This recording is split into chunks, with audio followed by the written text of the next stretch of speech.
to make things a little more interesting, I thought I'd try to make a video a little different than normal and talk.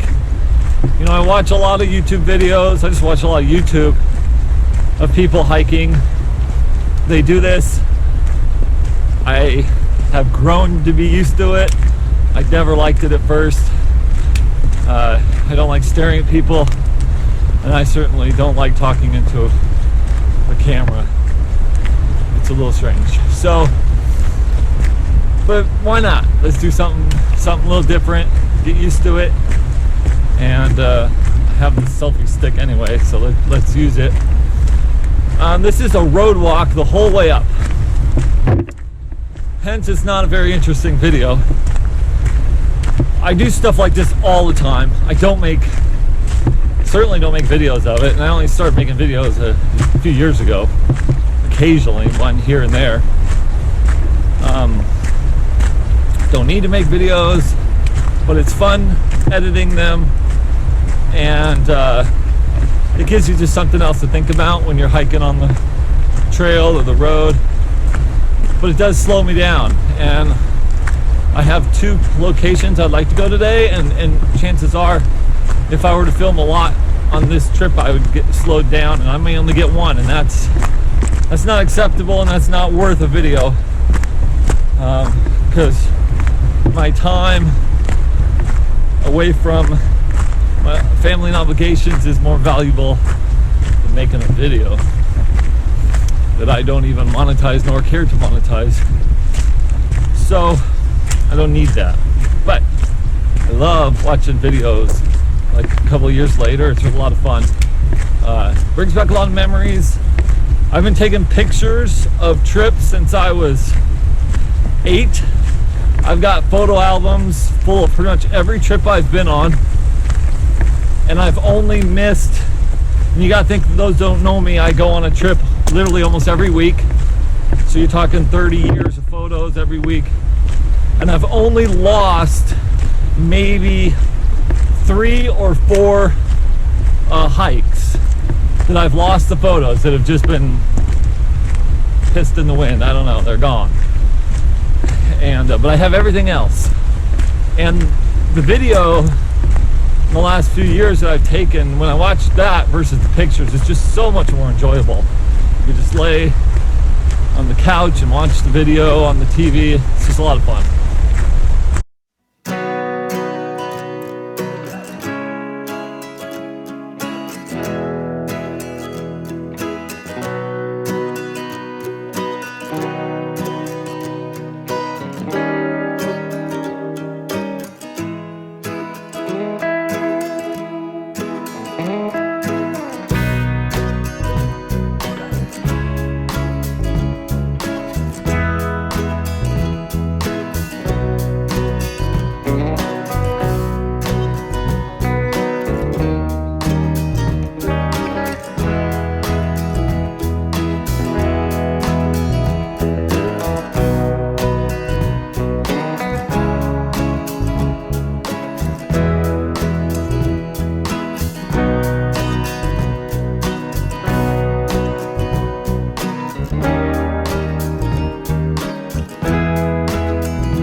the snow line, and it appears that they've plowed this road a little bit. We had a pretty big heavy snow a few weeks ago. Looks like someone came up here with a vehicle with a plow on the front. And we've had some snow since then, and a few people have drove it. But I don't know how long this will last. I'm not quite sure why they would plow up here. I don't think there's any timber sales going on up here. But maybe there's a communication facility at the summit. I don't really know. We'll find out. All I know is I'm happy. Plowed road means I don't have to put snowshoes on. Don't get slowed down walking with snowshoes. So let's hope it lasts.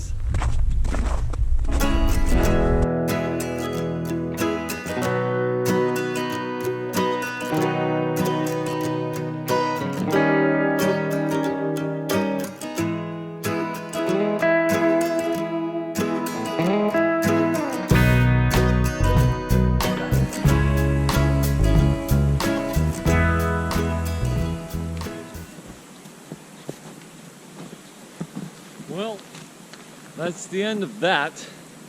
The plowing stopped. Well, they've done a little plowing here, but mainly it stopped back there and went down another road.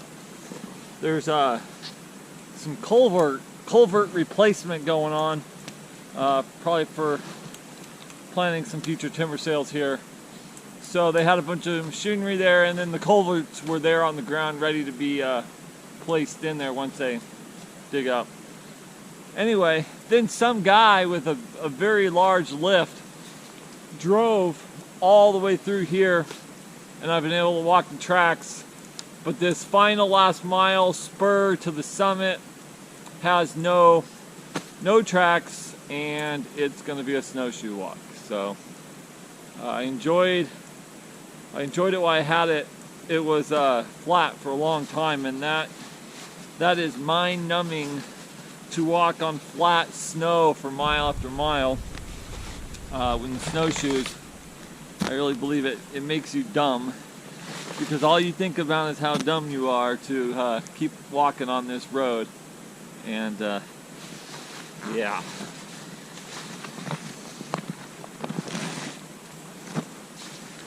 So the sun has been coming out, and the catch there is that it starts dripping on you.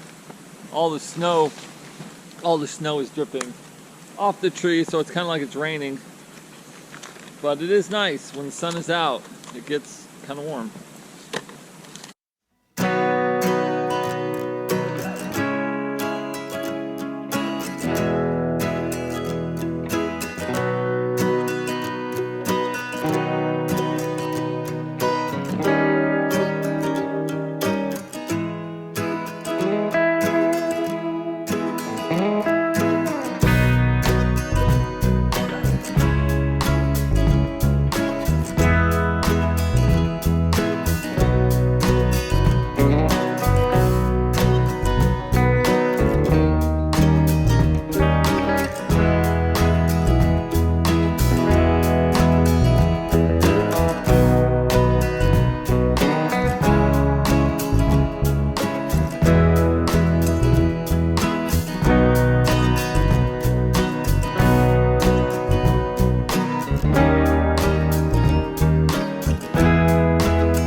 that was pretty cool.